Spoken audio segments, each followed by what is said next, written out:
नमस्कार, मैं हूं गौरव। चलिए देखते हैं उत्तराखंड की आज की सभी 10 बड़ी और ताज़ा खबरें। रोजाना उत्तराखंड की बड़ी खबरों के लिए अभी चैनल को सब्सक्राइब कर लीजिए। उत्तराखंड में हर व्यक्ति का बनेगा आयुष्मान कार्ड, अगले 2 महीनों में 70 लाख का लक्ष्य।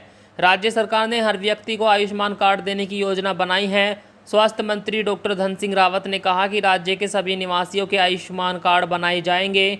राज्य सरकार आयुष्मान कार्ड के जरिए सूबे के प्रत्येक नागरिक को स्वास्थ्य सुविधाएं प्रदान करेगी। अगले 2 महीनों में 70 लाख आयुष्मान कार्ड बनाने का लक्ष्य रखा गया है। उन्होंने बताया कि प्रदेश में अभी 44 लाख आयुष्मान कार्ड जारी हो चुके हैं। मंत्री सतपाल महाराज ने कहा, गड्ढों को तुरंत भरे, सड़कों को सीधा और स्वच्छ बनाएं। लोक निर्माण मंत्री श्री सतपाल महाराज ने प्रेमनगर स्थित पांवटा हाईवे पर औचक निरीक्षण किया। उन्होंने सड़क के किनारे बने पुस्ते के ढह जाने को गंभीरता से लिया। अधिकारियों को फटकार लगाते हुए मंत्री ने कहा कि इस प्रकार की हादसों को न्योता देने वाली लापरवाही बर्दाश्त नहीं की जाएगी। मंत्री ने कहा, सड़कों पर जहां कहीं भी गड्ढे हो उन्हें तुरंत भरा जाए, सड़कों को सीधा, सुगम और स्वच्छ रखा जाए। उत्तराखंड में क्या है कोरोना की स्थिति, आइए डालते हैं एक नज़र। बीते 24 घंटों के दौरान उत्तराखंड में 39 नए संक्रमित मिले हैं। वहीं एक मरीज की मौत हुई है, जबकि 32 मरीजों को ठीक होने के बाद घर भेज दिया गया। वहीं एक्टिव मामलों की संख्या घटकर 698 पहुंच गई है। प्रदेश में अब तक कोरोना के कुल संक्रमितों की संख्या 3,41,401 हो गई है। इनमें से 3,27,346 लोग ठीक हो चुके हैं। प्रदेश में कोरोना के चलते अब तक कुल 7,355 लोगों की जान जा चुकी है। दिल्ली से लौटे मुख्यमंत्री धामी, जाने उत्तराखंड को केंद्र सरकार से क्या मिली सौगात।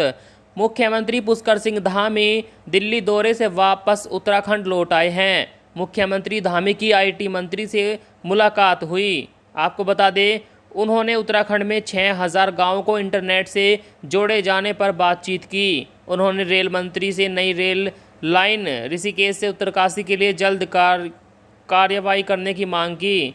इसके साथ ही केंद्रीय पर्यटन मंत्री से मिलकर उन्होंने योगनगरी ऋषिकेश को विश्व पर्यटन के मानचित्र पर उभारने के लिए प्लान तैयार करने पर चर्चा की। कोरोना वायरस पर केंद्र सरकार ने चेताया, कहा अगले 3 से 4 महीने बेहद क्रिटिकल। केंद्र सरकार ने कोरोना वायरस की तीसरी लहर को लेकर सतर्क रहने को कहा है। नीति आयोग के सदस्य डॉक्टर वी.के. पॉल ने कहा कि कोरोना की तीसरी लहर की बात इसलिए हो रही है क्योंकि अभी हर्ड इम्यूनिटी पर नहीं पहुंचे हैं। बड़ी आबादी को संक्रमण का खतरा बरकरार है। आने वाले 3 से 4 महीने काफ़ी अहम रहने वाले हैं। उन्होंने कहा, WHO की चेतावनी ग्लोबल है, उसे हमें समझना है और जो ज़रूरी है उसे हमें करना होगा।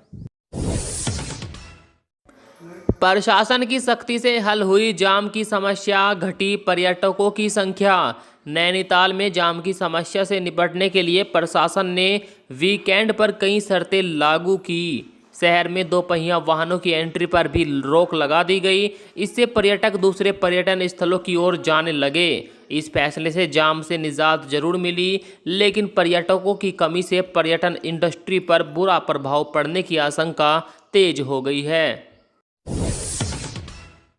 1 घंटे में लगाए गए 5 लाख पौधे। देहरादून में हरेला पर्व के चलते पौधारोपण का महाअभियान चलाया गया। इसके तहत केवल 1 घंटे में 5 लाख से अधिक पौधों का रोपण करके रिकॉर्ड बना दिया गया।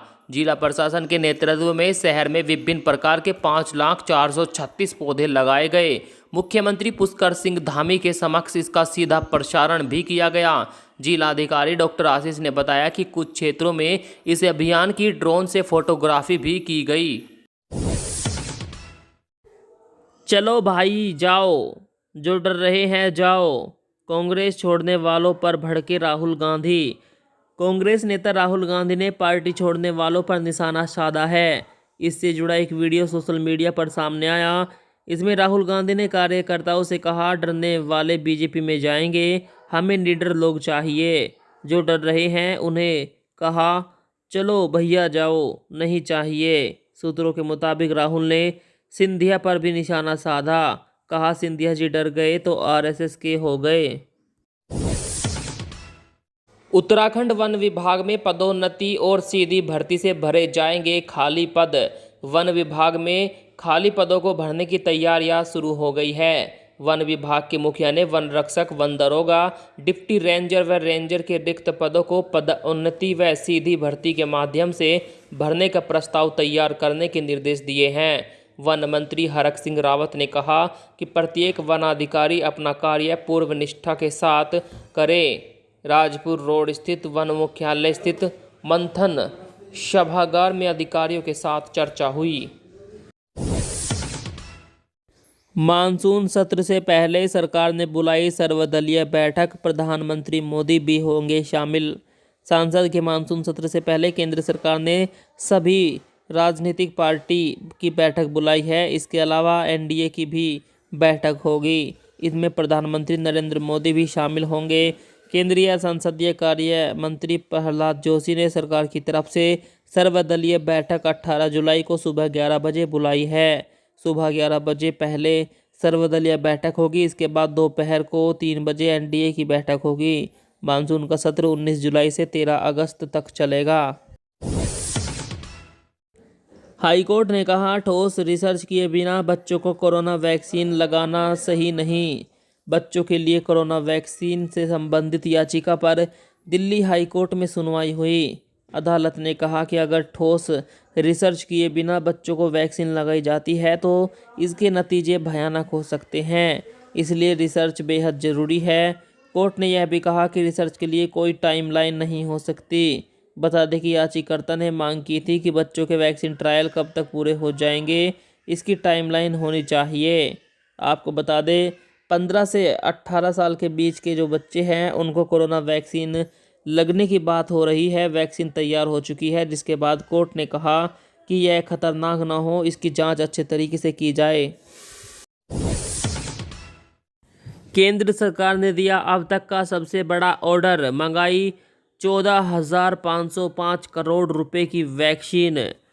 केंद्र सरकार ने वैक्सीन का अब तक का सबसे बड़ा ऑर्डर दिया है। सरकार ने 14,000 करोड़ से ज़्यादा की 66 करोड़ कोविशील्ड और कोवैक्सीन का ऑर्डर दिया। राज्य को वैक्सीन की कमी ना हो, इसे ध्यान में रखते हुए ये फैसला लिया गया। पिछले दिनों सुप्रीम कोर्ट ने केंद्र को वैक्सीन की कमी दूर करने के निर्देश दिए थे। इसके बाद केंद्र ने अगस्त से सितंबर के बीच 135 करोड़ वैक्सीन डोज। कांवड़ यात्रा की अनुमति ना दे, टैंकरों से भक्तों तक गंगा जल पहुंचाए। केंद्र सरकार ने सुप्रीम कोर्ट में हलफनामा दायर किया है। इसमें कहा गया है कि कोरोना को देखते हुए कांवड़ियों को हरिद्वार से गंगा जल ले जाने की अनुमति नहीं मिलनी चाहिए। ऐसी व्यवस्था करनी चाहिए जिससे भक्तों तक टैंकरों के माध्यम से गंगा जल पहुंच सके। बता दें कि उत्तर प्रदेश में 25 जुलाई से कांवड़ यात्रा शुरू हो रही है। सुप्रीम कोर्ट ने यूपी सरकार को इस पर विचार करने का आखिरी मौका दिया था। वहीं उत्तराखंड के मुख्यमंत्री ने मना किया है कि कोई भी उत्तराखंड में ना घुसे। कांवड़ यात्रा पूरी तरह बंद है, लेकिन योगी आदित्यनाथ ने फिर भी आज्ञा दे रखी है, जिसकी वजह से यह पूरा मामला फैला हुआ है। दोस्तों, अगर आप भी कांवड़ यात्रा में शामिल होना चाहते हैं तो इस बार कांवड़ यात्रा बंद रहेगी। खामखा उत्तराखंड की तरफ ना जाए।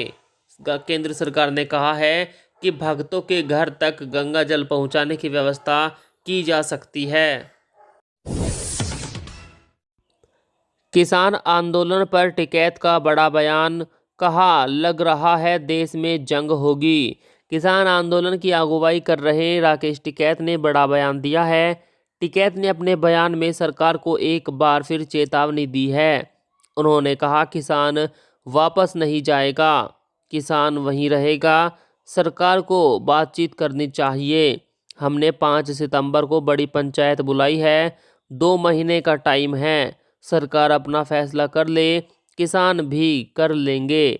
ऐसा लग रहा है कि देश में जंग होगी, युद्ध होगा। तीसरी लहर, वैक्सीनेशन कम हुआ, बाजारों में भीड़ उमड़ रही, भारत को बड़ा खतरा। दुनिया में कोरोना की तीसरी लहर शुरू होने का ऐलान हो गया है। वहीं भारत में कई राज्य पाबंदियों में ढील दे रहे हैं, बाजार खुल रहे हैं, भीड़ उमड़ रही है। इस वजह से यहाँ भी तीसरी लहर का खतरा बढ़ गया है। देश में वैक्सीनेशन की रफ्तार भी धीमी पड़ने लगी है। पहले औसतन 40 लाख डोज लगाई जा रही थी, जो अब 34 लाख हो गई है। इसे खतरे का अलार्म इसलिए कहा जा रहा है क्योंकि 45% केस ग्रामीण इलाकों से आ रहे हैं।